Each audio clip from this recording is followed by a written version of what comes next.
Ed McMahon stood at the curtain, ready to perform, unaware that the network had already signed off on his professional ending. Only Johnny Carson held the power to stop the order, and his 5-word declaration of loyalty was the most expensive contract ever signed in television history. The sound alone was a promise. It was the sound of a kingdom opening its doors, and it began with a musical swell that was instantly recognizable, followed by a thunderous, signature vocal chord that signaled the reliable start of the American night. "Here's Johnny." That booming announcement, delivered every night by the tall, jovial man standing at the entrance of the curtain, wasn't just an introduction. It was the sound of Ed McMahon delivering Johnny Carson to the world. And it wasn't just a job, it was the synchronized breath of a partnership that felt as eternal and as sturdy as the Hollywood sign itself. They were an institution built not on calculated comedy, but on mutual devotion. Ed, with his booming laugh and open-faced sincerity, was the warm, public-facing heart, while Johnny, cool and precise, was the brilliant, private engine driving the show. For millions watching at home in the mid-1970s, the sheer synergy of their pairing was proof that some things in life were built to last. Johnny and Ed stood on the stage of The Tonight Show, not as boss and sidekick, but as two veterans of the road, two warriors who had faced the empty theaters and small-time gigs of the 50s together, finally enjoying the spoils of their unbreakable alliance. The show itself was a fortress, untouchable and unchallenged in its dominance of late-night television. Every laugh Ed offered was genuine, every sip of water Johnny took was measured, and every interaction between the two men was a comfortable, effortless dance perfected over 2 decades. Their easy banter was the glue holding the late-night world together, a sacred ritual that promised continuity in an otherwise chaotic world. When Johnny threw a failed joke to Ed, Ed's response, the slight shake of the head, the genuine smile, told the audience, "It's all right, the king is having an off night, but we're all still family here." This unspoken communication was worth more than all the ratings in the world because it established trust. But as anyone who has spent time in Hollywood knows, success breeds its own kind of vulture. The higher you build your empire, the more fiercely the external forces of money and ambition plot its dismantling. For the network, The Tonight Show wasn't a family ritual, it was a billion-dollar asset, a golden goose that demanded optimization.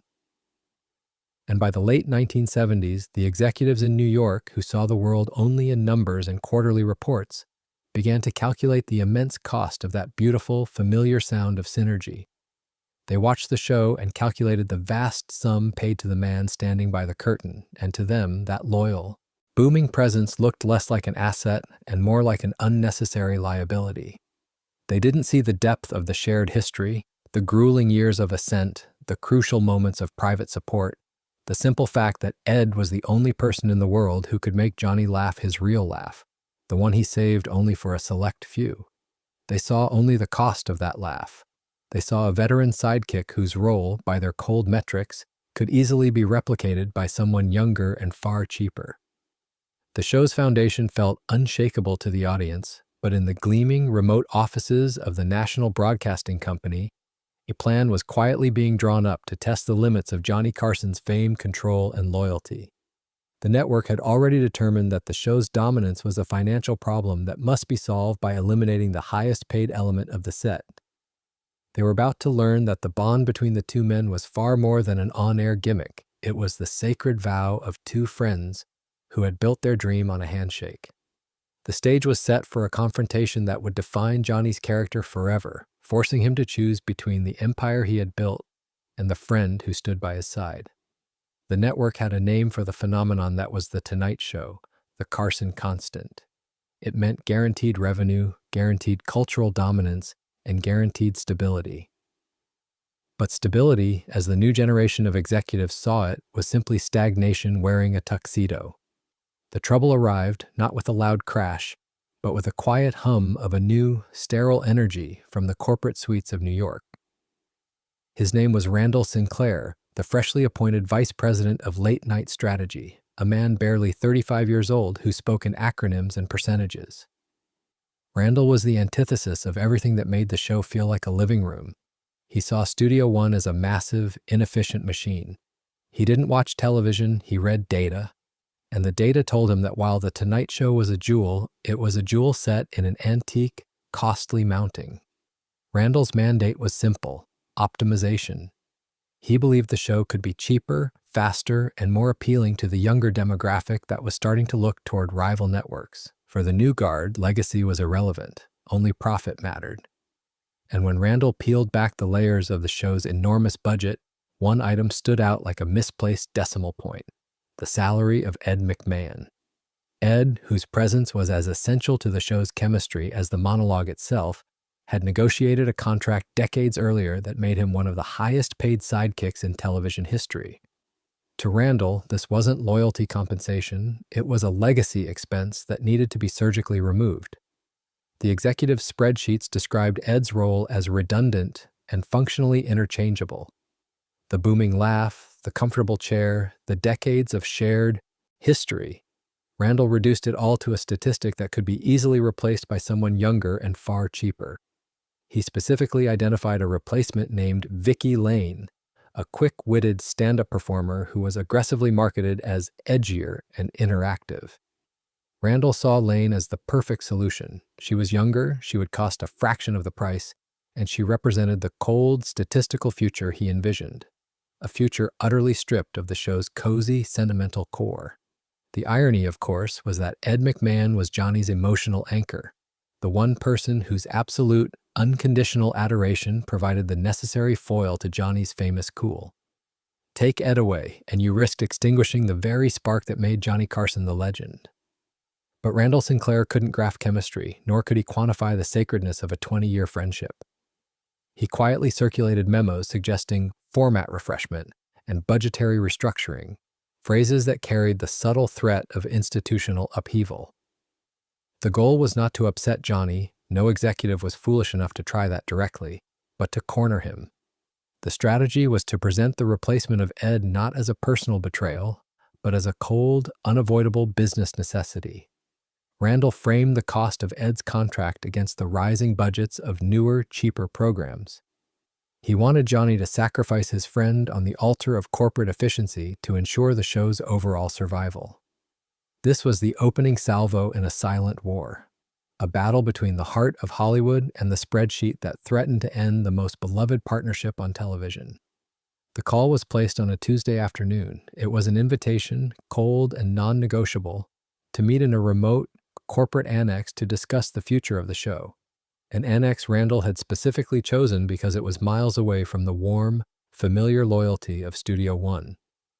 It was time for the new guard to demand a change that would either save the bottom line or shatter the king of late night's most cherished bond. The meeting wasn't held in the familiar, comforting chaos of the National Broadcasting Company's Burbank studios. It was convened in a remote, temperature-controlled annex, a windowless room miles from the laughter and the crew's loyalty. This was by design. The network wanted to strip Johnny Carson of his home field advantage, forcing the king to face his judgment in a place without history, without warmth, and without Ed. Johnny arrived precisely on time, alone, wearing his usual impeccably tailored suit, but his face was perfectly blank, a canvas upon which the executive, Randall Sinclair, hoped to paint his corporate victory. Randall, flanked by two silently watchful corporate lawyers, began immediately, skipping all pleasantries. The room felt cold, sterile, and aggressively modern, furnished with sharp edges that seemed to mock the comfortable, old-school arrangement of The Tonight Show. Set. Randall began by clicking through a series of colorful, antiseptic charts that displayed revenue curves and demographic drop-offs. He didn't speak of comedy or chemistry, he spoke of market efficiency. "Mr. Carson," he began, his voice devoid of respect, "we admire the legacy, but we must address the legacy expense." He pointed to a soaring bar graph that represented Ed McMahon's annual compensation. The numbers demonstrate that the role of announcer is, by modern standards, a redundancy in the format. It's a seven-figure cost center that no longer aligns with our core strategy of capturing younger demographics. The phrase seven-figure cost center hung in the air, a callous description of a man's life and a 30-year partnership. Randall continued, his tone turning dismissive. "Frankly, Mr. Carson, the man has one joke. Here's Johnny. We need someone who can engage. He only knows one word, and we can program a machine to repeat that. Vicky Lane is dynamic, she's interactive, and she'll deliver the edge the show needs, Randall insisted. Johnny sat motionless, his famous blue eyes fixed on Randall, absorbing the insult with tightly contained fury. He didn't interrupt, he simply absorbed the insult and the calculation. Randall's plan was to pressure Johnny to sacrifice his friend as proof of his commitment to the network's future. The executive misinterpreted Carson's controlled silence as assent, or perhaps professional resignation. He thought Johnny was merely weighing the inevitable. He failed to realize that Johnny wasn't listening to the numbers. He was calculating the moral cost of the transaction, assessing the true depth of the betrayal Randall was demanding. To ask Johnny to discard Ed was to ask him to discard a massive, irreplaceable piece of his own life, the man who served as his shield, his sounding board, and his witness. The executive finally pushed the papers across the glass table, a contract amendment with the replacement's name already typed in. "It's a necessary surgical adjustment, Mr. Carson," Randall concluded, tapping the name with a long finger. "We need your signature. The time for sentimentality is over." Johnny finally shifted, his movements slow and deliberate, and he raised his hand, signaling he was ready to speak. The true cost of the king's silence was about to be tallied. The air grew thick with expectation as Johnny prepared to respond to the heartless proposal to eliminate his dearest friend. The executive had offered money and security, but had utterly failed to grasp the sacred vow of loyalty that defined the king of late night. If you want to know how Johnny Carson will answer this cold-blooded demand, hit that subscribe button right now. Don't miss the moment Johnny proves that friendship means more than fame. Randall Sinclair waited for the professional accommodation he assumed was inevitable. He mistook Johnny's controlled silence for acceptance, and that error, that profound misreading of the king's character, was about to cost him everything. Randall leaned forward, his voice losing its sanitized corporate veneer, sharpening into something demanding. "This isn't a suggestion, Mr. Carson, it's a mandate. We have to evolve, and Ed McMahon is an anchor dragging down the brand's valuation. We expect a formal announcement of his departure, effective in 30 days. If you refuse, we will be forced to reevaluate your contract and possibly the 11:30 post altogether." The final words were a direct threat, a blunt instrument used to smash the foundation of Johnny's entire career. To lose the time slot, or to lose creative control, was to lose the kingdom. The air in the sterile annex seemed to drop 10 degrees. Johnny finally moved. He didn't rise, he didn't raise his voice, but his eyes, those famous, piercing blue eyes, narrowed.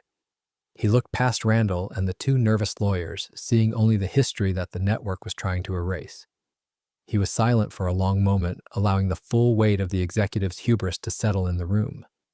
Then, in a voice so low it was barely audible, he delivered the only words he had spoken since the meeting began.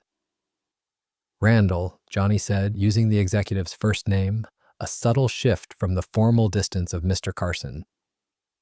"Do you value the show's chemical composition more than a quarterly profit margin? Do you truly believe that the laughter, the loyalty, the feeling of The Tonight Show can be measured on a spreadsheet?" Randall bristled, confident in his data. "I believe the numbers speak for themselves, sir. We are talking about optimizing efficiency." "No," Johnny replied, his voice firming slightly. "We are talking about loyalty. We are talking about the 20 years I spent fighting for this time slot, and the man who stood next to me, giving me confidence when I had none. You're asking me to throw away my shield because he's too expensive to polish." He paused, his gaze utterly unwavering, holding the executive captive. "If I were to fire Ed today, do you understand what that would tell the audience? And more importantly, what it would tell every person who works for me? It would tell them that friendship is negotiable, that loyalty is a quarterly expense." Johnny finally stood, his 6-foot frame instantly filling the room, dominating the space that Randall had intended to control. He didn't touch the contract. He merely straightened his tie with a meticulous, practiced gesture. "I will give you my answer tomorrow," he stated, his voice resonating with authority, sweeping aside the lawyers and the spreadsheets. "Tomorrow, at 4 o'clock in the afternoon, I will be back here, and I will tell you precisely what my answer is to your mandate." He turned and walked toward the door, leaving the executive speechless and suddenly uncertain of his victory. The stage was set for a dramatic, definitive confrontation.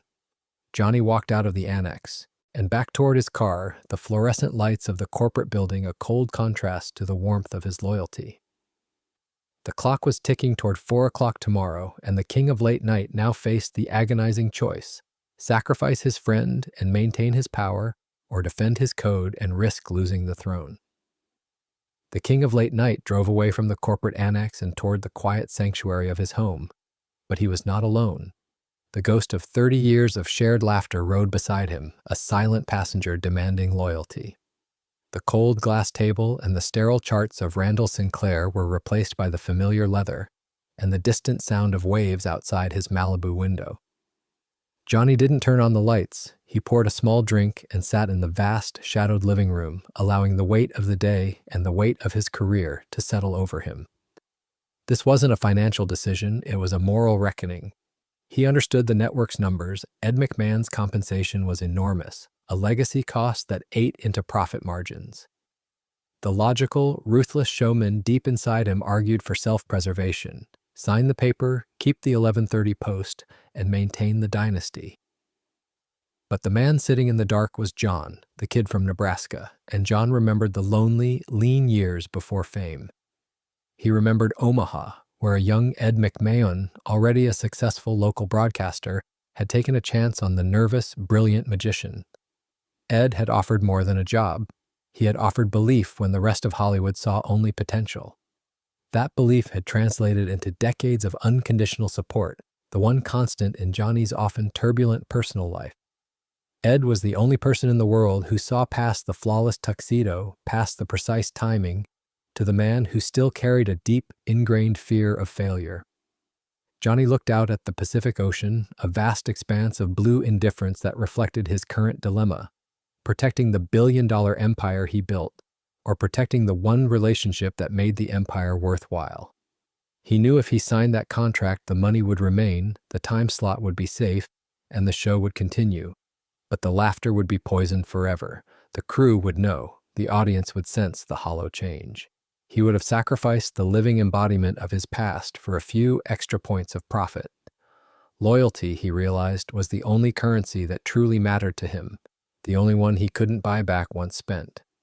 His thoughts drifted back to a freezing night in Chicago, years before The Tonight Show, when a terrible blizzard nearly ruined a critical early performance. Johnny had been stranded, terrified he would miss his big break. But Ed had driven 12 hours through the harsh conditions, pulled him out of a ditch, and delivered him, exhausted but on time, to the studio. That night, Ed risked his own well-being not for money but for friendship. That memory, warmer than any flame, was the only answer Johnny needed. He stood up, walking toward the framed photograph sitting on a side table, a candid shot of him and Ed laughing together backstage. It wasn't the staged, professional laugh, it was a genuine moment of private amusement. He touched the frame, his decision made with the quiet, absolute finality of a king signing his own moral code into law. He would not sell his friend for a time slot. The solitude of his living room did more than allow Johnny to contemplate the future. It unlocked a vault in his memory, a moment from his earliest, most vulnerable days that was the true currency of his debt to Ed. He closed his eyes and was no longer the king of late night, but a nervous, 29-year-old comedian in the mid-1950s, standing on the threshold of professional disaster in California. Johnny had just taken over a local television program, his first major hosting gig. He was terrified of the demands of live television, and the pressure had become so intense that minutes before airtime, in a dressing room far less glamorous than the one at The Tonight Show, the fear had paralyzed him. He was standing, literally frozen, unable to speak, unable to move, battling a crippling wave of stage fright that threatened to end his career before it even truly began. Ed McMahon, who was then simply an announcer on the show, not yet his inseparable sidekick, found Johnny minutes before the lights went up. Ed didn't try to joke, nor did he lecture him. He didn't belittle the fear. Instead, Ed pulled up a chair and began to talk, not about comedy, but about the grueling, uncertain road they had both traveled to get to that small studio. Ed spoke of their shared roots in the Midwest, of the small, appreciative audiences they had played for, and the simple, honest joy of making someone smile. He reminded Johnny that the man the audience needed to see wasn't the flawless star he was trying to be, but the clever, vulnerable kid from Nebraska. "John," Ed had said, using the first name reserved for friends, "this audience already loves the work. All you have to do is show up. You don't have to be perfect. You just have to be you. And if you fall flat, I'll be right here, ready to pick you up." Ed had done more than offer comforting words. He had offered unconditional professional coverage. He assured Johnny that if he truly froze on air, Ed would carry the broadcast, covering for him, sacrificing his own reputation without hesitation to protect the future king. He looked Johnny squarely in the eye and delivered the promise that became the foundation of their lives. "If we go down together, but I'm going to make sure they forget your mistakes and remember mine." That night, Johnny went out and performed the show of his life, liberated by the knowledge that he had a safety net woven from pure loyalty. Ed's presence wasn't about the applause, it was about the silent bedrock strength that allowed Johnny to be vulnerable enough to be funny. That debt, the memory of Ed risking his own ascent to save Johnny's, was the true score that Randall Sinclair's spreadsheet could never calculate. It was a debt that transcended money, fame, or ratings. It was the sacred vow of two friends whose success was built on shared struggle and absolute mutual respect. Johnny realized then, sitting in the dark, that the moment he betrayed Ed, he would betray the young, scared man that Ed had saved and diminish the very foundation of his life's work. There was simply no way to fire Ed McMahon without erasing John Carson. The decision was final, fortified by the weight of a powerful, long-ago loyalty. He knew exactly what he had to say at 4 o'clock. The clock now ticked relentlessly toward the 4 o'clock showdown, the hour when Johnny Carson would either secure his financial empire or deliver a definitive statement of loyalty that would redefine what it meant to be a legend in Hollywood. The king was ready to risk the throne for his friend. Was there a time in your life when someone proved their loyalty to you, choosing friendship over profit or fame? Drop a comment below and share your story of unbreakable bonds. The next day's taping, just hours before the 4 o'clock showdown, felt strangely charged, vibrating with a tension only Johnny understood. Ed McMahon, meanwhile, was completely oblivious, humming an old song as he waited for rehearsal to start, blissfully unaware that his entire career hung by a single fragile thread. During a casual run-through of the monologue, Ed, in a moment of pure, typical Ed spontaneity, added a small, off-script jab at the expense of corporate greed. Johnny had delivered a joke about taxes that fell a little flat, and Ed, leaning back in his chair with that signature genial chuckle, quipped, "Well, they can't tax the reruns, Johnny. That's how rich executives get richer." It was a throwaway line, a small, harmless gaffe. But to Johnny, who knew exactly which executive was waiting to render judgment, the words landed with the weight of prophecy. Johnny froze for a moment, not with professional annoyance, but with profound emotion. He didn't correct Ed. Instead, he simply held the older man's gaze. In that deep, unwavering look, Johnny didn't see a legacy expense or a redundancy in the format, as Randall Sinclair had clinically described. He saw the genuine, beautiful naivete of a good man who believed his friendship was unassailable, a man who still trusted the purity of the world they had built together. Ed's laugh was a sound of absolute faith, and the thought of extinguishing that sound, of being the one to deliver the betrayal, sent a chilling shudder through Johnny. This was the fatal miscalculation of the new guard. They believed that the show was built on jokes and ratings. They failed to realize it was built on a human bond that was non-negotiable and non-transferable. Watching Ed's easy, unguarded professionalism, Johnny understood with crystalline clarity that any replacement, no matter how young or edgy, would be a hollow, counterfeit imitation. He thought of the proposed replacement, Vicky Lane, a talented but untested performer who possessed none of the shared history, the silent cues, or the decades of mutual trust required to anchor Johnny's famous vulnerability. Ed was the foundation. Vicky would merely paint. Ed McMahon was not just the announcer, he was the mirror in which Johnny Carson saw his better self, the grounding force that allowed the star to remain human. The network wanted to replace the heart of the show with a calculator. Johnny realized that by simply allowing Ed to continue in his ignorance, he was, in a terrible way, already deciding his friend's fate. His duty now was not merely to preserve Ed's job, but to defend the integrity of the sacred contract they had forged 30 years prior in that struggling Midwestern studio. The rehearsal ended abruptly, leaving the cast and crew confused by Johnny's intense silence. He merely nodded curtly and left the stage. The clock on the wall of Studio One now showed 3:30 in the afternoon. 30 minutes until the showdown. 30 minutes until the moment he would walk back into that sterile annex and place the sanctity of friendship above the security of his own legendary kingdom. The king was about to risk everything for the one man who had never once asked him to change. The final minutes before 4 o'clock ticked by with agonizing slowness. Johnny was ready to face the new guard, armed not with contracts or lawyers, but with the simple, unbreakable power of unconditional loyalty. The executive was waiting, confident in his victory, but he had no idea that he was about to witness the cost of friendship, a cost the network couldn't afford to pay. The meeting room was silent and expectant, filled only with the faint, cold hum of the air conditioning, a sound as emotionless as the network's spreadsheets. At precisely 4 o'clock in the afternoon, Johnny Carson entered the annex, shutting the door behind him with a decisive, echoing click.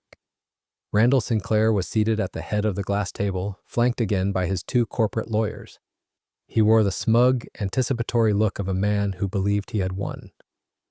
Randall gestured to the empty chair opposite him.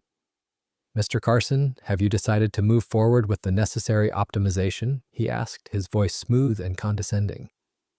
Johnny ignored the chair. He walked to the head of the table, placing his hands flat on the polished glass, instantly commanding the space. He began to speak, his voice low, steady, and utterly devoid of his usual on-air charm, a voice of absolute authority. "Randall, you approach the situation as a business transaction, operating under the flawed premise that a friendship that has endured 3 decades can be quantified in a quarterly report." He continued, his voice rising slightly, emphasizing the contrast. "You talk about efficiency and cost centers. I talk about trust and legacy. The Tonight Show is not a product we manufactured. It is a living thing we grew together. You mistake the man's salary for the man's value. Ed McMahon's value to this show is not in his jokes or his announcements. It is in his unconditional belief in me. That is the foundation of the 11:30 Post. You cannot replace belief with a younger demographic." Randall attempted to interrupt, raising a hand. "With respect, Mr. Carson, the numbers are clear. We simply cannot afford that legacy expense any longer. It's an unacceptable redundancy." Johnny cut him off with a single sharp gesture. His legendary composure snapped, replaced by the white-hot intensity of a man defending his most sacred vow. "Then let me make the decision clear for you," he stated, leaning in close, his voice dangerously quiet. "Let me tell you the cost of not having Ed McMahon on that stage. Let me tell you how I respond to your order." He locked eyes with Randall, his gaze penetrating the executive's shallow authority. "You base your decision on a spreadsheet, Randall," Johnny continued, his voice heavy with finality. "But I base mine on a commitment made in a freezing, empty studio in the 1950s, a commitment that saved my career before you were born. I owe my life's success to the man you call redundant. You are demanding I diminish my oldest, most loyal friend for a few points of profit. I will never do that." The executive, momentarily stunned by the raw force of Johnny's emotion, stammered a final time, repeating the official demand, "You have to separate McMahon." Johnny looked at him, his eyes fierce, and delivered the legendary 5-word reply, the words that instantly became the moral code of the show. "You fire Ed, I quit." The declaration was delivered with the precision of a master comedian landing the perfect punchline, except this was no joke. The air crackled with the finality of the statement, leaving Randall Sinclair and his lawyers utterly speechless, suddenly facing the catastrophic reality of losing the most successful show in television history over a matter of 5 words. The true battle for The Tonight Show had just been won, not by contract negotiations, but by unbreakable loyalty. The silence that followed Johnny Carson's declaration was deafening. Randall Sinclair, who expected negotiation, was defeated by the one variable he failed to calculate: unbreakable loyalty. There was no counteroffer. Johnny had demonstrated his unique, terrifying power to collapse the entire late-night landscape on principle. He didn't wait for a response. He simply walked out of the sterile annex, leaving Randall to face the financial fallout of his own arrogance. Within 48 hours, Randall Sinclair was quietly reassigned to a remote, non-critical division. His tenure as the VP of late-night strategy concluded by 5 words. The 5 words immediately became an underground studio legend. They weren't official, but they were whispered like a sacred text. Carson chose friendship over profit. This established a code of conduct on the set. Loyalty would be reciprocated by the king. The fear of future executive challenges was gone. The 5 words had become the unwritten clause in Carson's contract. And the best part? Ed McMahon never knew. Johnny ensured the network maintained the utmost secrecy, protecting Ed not only from the professional threat, but from the emotional distress of knowing how close he came to being discarded. Johnny didn't want Ed to feel like a liability. He wanted Ed to continue to feel like the essential foundation he was. The partnership continued exactly as before, secured by the bond that had been defended at the highest possible cost. Ed McMahon's presence was no longer a question of cost, but a sacred condition of the show's existence. Do you think Johnny Carson made the right choice, risking his show for his friend? Share this story with someone who needs a reminder that loyalty and friendship are worth more than any corporate title or paycheck. Years passed after the confrontation, filled with successful monologues and the comforting rhythm of Ed's laugh. The brief corporate storm had long since vanished, but the 5 words echoed in the silence. When the time finally came for Johnny to retire in 1992, the emotional resonance of their final taping was built upon 30 years of that tested, pure bond. Minutes before the red tally light blinked on for the last time, Johnny was standing backstage. Ed McMahon approached him, not with the show voice, but with quiet sincerity. "We did it, pal," Ed said simply, his voice thick. Johnny looked at him, seeing the memory of the freezing blizzard and the simple, unquestioning belief that saved his career. "No, Ed," Johnny replied, his voice barely a whisper, a final, definitive tribute. "We did it together." The 5 words were the unseen contract that allowed Johnny to retire on his own terms. His true legacy wasn't the empire he built, but the friendship he refused to betray. The legend of Johnny Carson is preserved by the private, fierce devotion he showed to the man whose job description was simply unconditional loyalty. Johnny Carson's 5-word declaration secured his legacy, proving that his loyalty to Ed McMahon was the most valuable, non-negotiable contract in television history. If this story about friendship over profit moved you, please give this video a like and subscribe now so you don't miss any more shocking, untold secrets from Hollywood's golden age.